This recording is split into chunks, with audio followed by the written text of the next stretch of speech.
Since your mind can only hold one thought at a time, why do we let negative thoughts live in our minds rent-free? Let's kickstart your week by cleaning out the mental junk drawer. You see, your thoughts shape your nervous system, your energy, and your self-worth. So let's take back control. This episode is your reminder that you don't need to believe everything you think, especially the thoughts that were never yours to begin with. You're going to interrupt the spiral, rewrite the narrative, and replace mental noise with clarity, confidence, and calm. Because you're not just thinking your way through parenting. You are leading with your mind.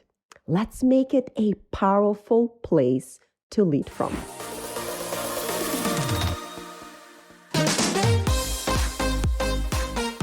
Hey, my friend, and welcome to the Anya Garcia Show. Here, we will explore the science of learning, the art of parenting, and the mindset shifts that help you simplify your journey to amplify your growth. You see, I thought I would find purpose in courtrooms until motherhood showed me it was waiting at home. So I traded my attorney briefcase for the beauty of homeschooling, depositions for diapers, and settlements for sensory play. I stepped off the legal path so that I can walk it with you, because parenting doesn't come with a manual or legal briefs, so no wonder it can feel overwhelming and messy. But I see you showing up every day, even when no one is watching. And that little voice, am I doing enough? I hear it too. But here is the truth. You don't need more to be enough, because more doesn't create peace.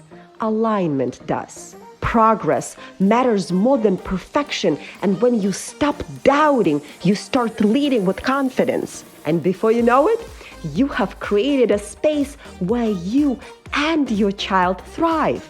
Because humans are born with this natural desire to learn and grow, and I am here to help you harness that. Your child's potential is limitless, and so is yours.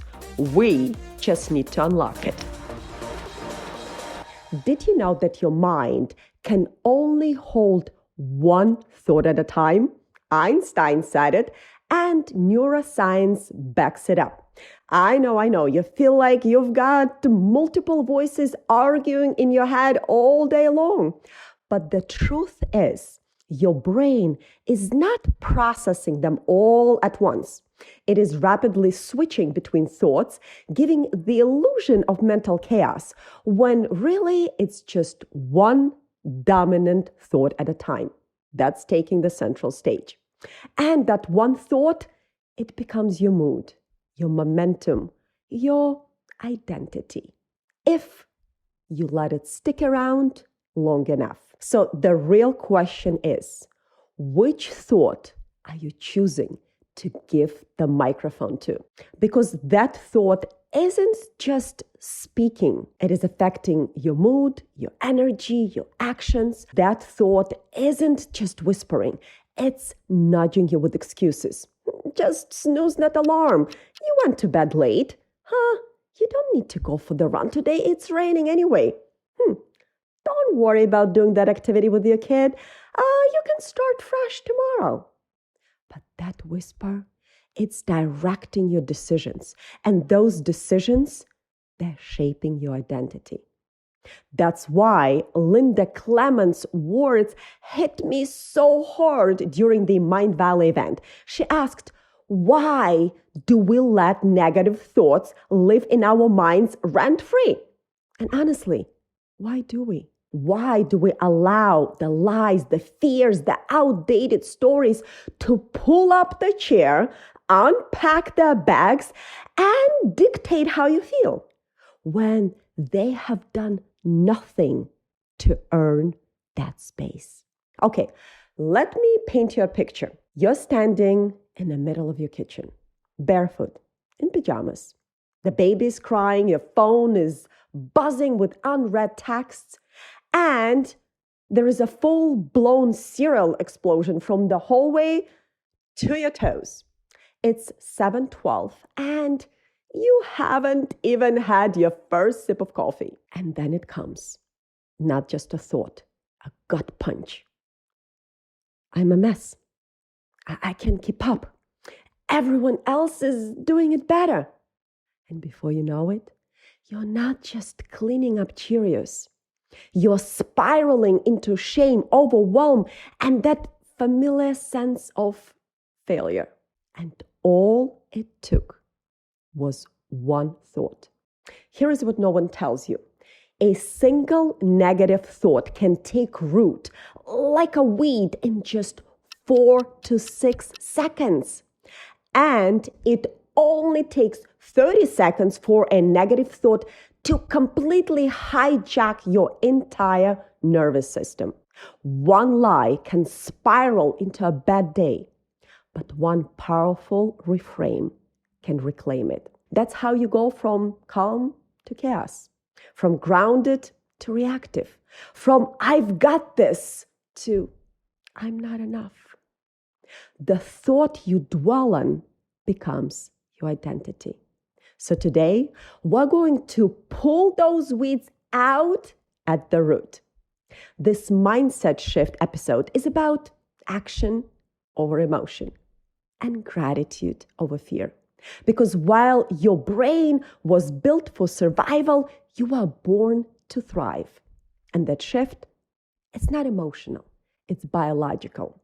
You see, negative thoughts trigger the sympathetic nervous system, also known as fight or flight response.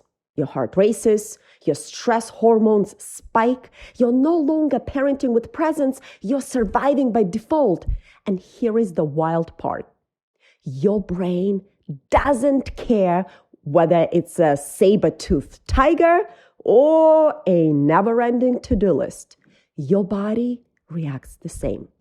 According to neuroscience and Hebbian theory, neurons that fire together wire together.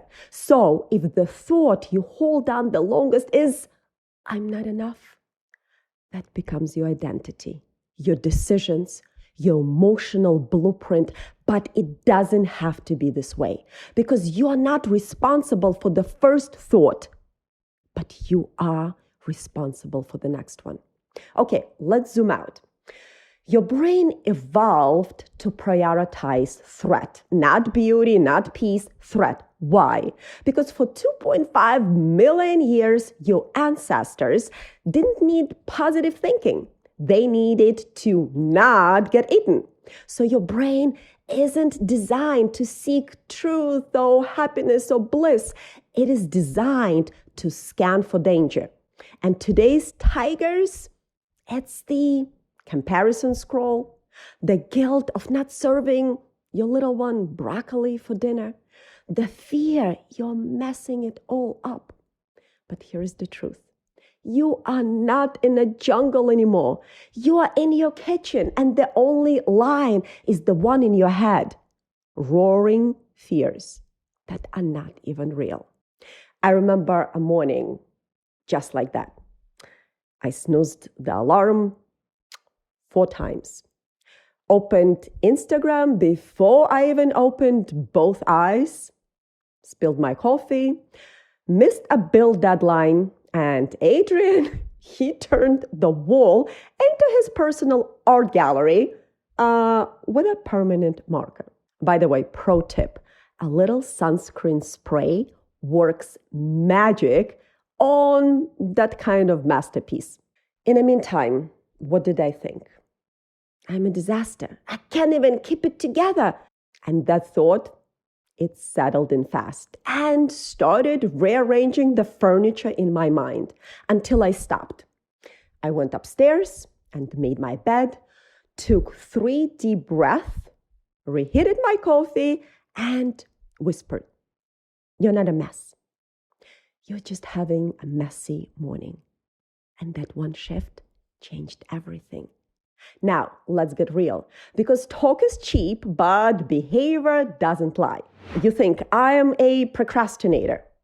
Here is the tip. Prove the opposite with your actions. Open your laptop. Set a 10-minute timer. That's momentum in motion.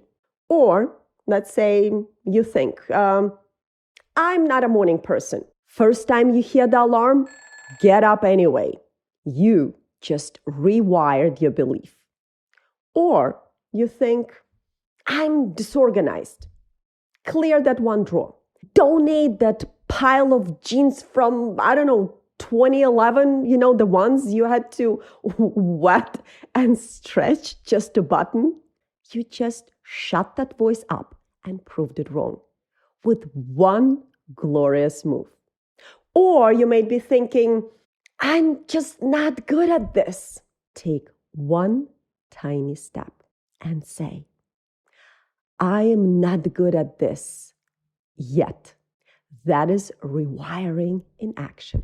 You see, you don't need a complete reinvention. You need one new thought followed by a one new behavior. Because behavior doesn't lie. Self-worth is not built through thoughts alone. It is built through how you show up for yourself and for others. And when in doubt, lean on gratitude. Gratitude activates the parasympathetic nervous system, your calm state. It brings you out of chaos and into calm, out of fear and into focus.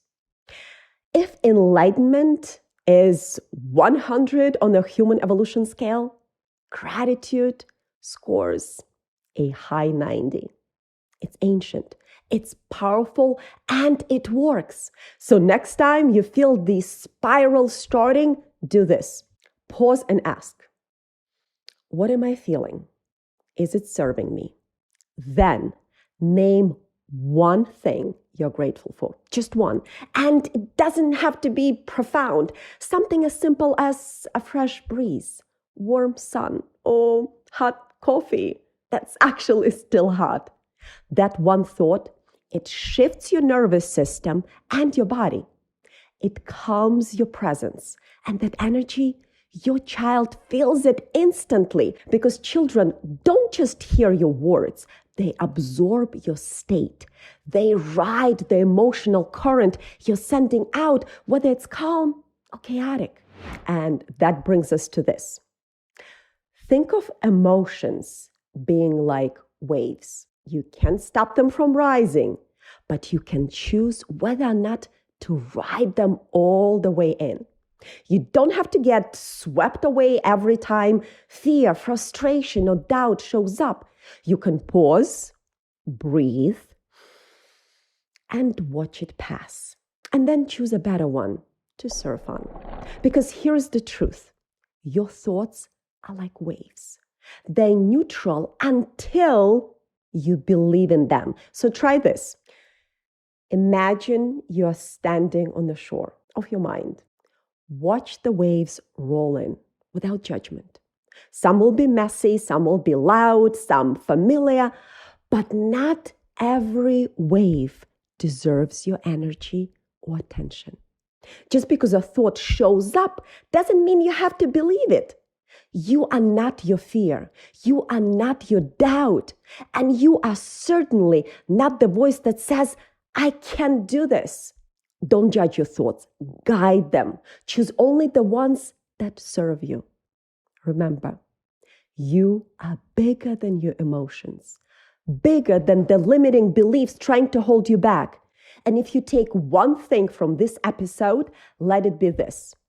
You are not responsible for the initial thought, but you are 100% responsible for the second one, the one you choose on purpose.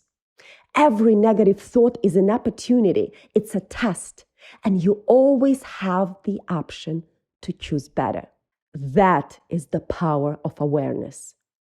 It doesn't erase the waves. It teaches you how to ride them with grace. So here is your challenge this week. Catch one negative thought, just one. Don't judge it. Don't shame it. Don't spiral. Just catch it.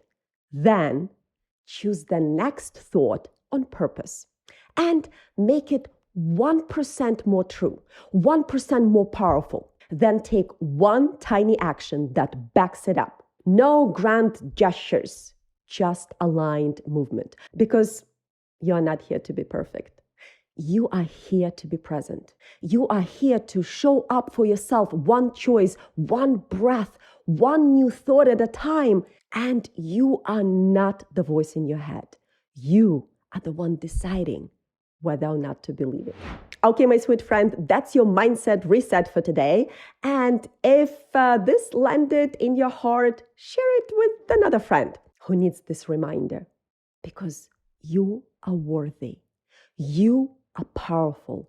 And no, you don't have to let negative thoughts build a home in your mind. Rent-free on top of that. Let's lead with clarity. Let's anchor in gratitude. Let's reclaim your mental real estate one thought at a time. Thanks for tuning in, my friend, and I cannot wait to see you next time.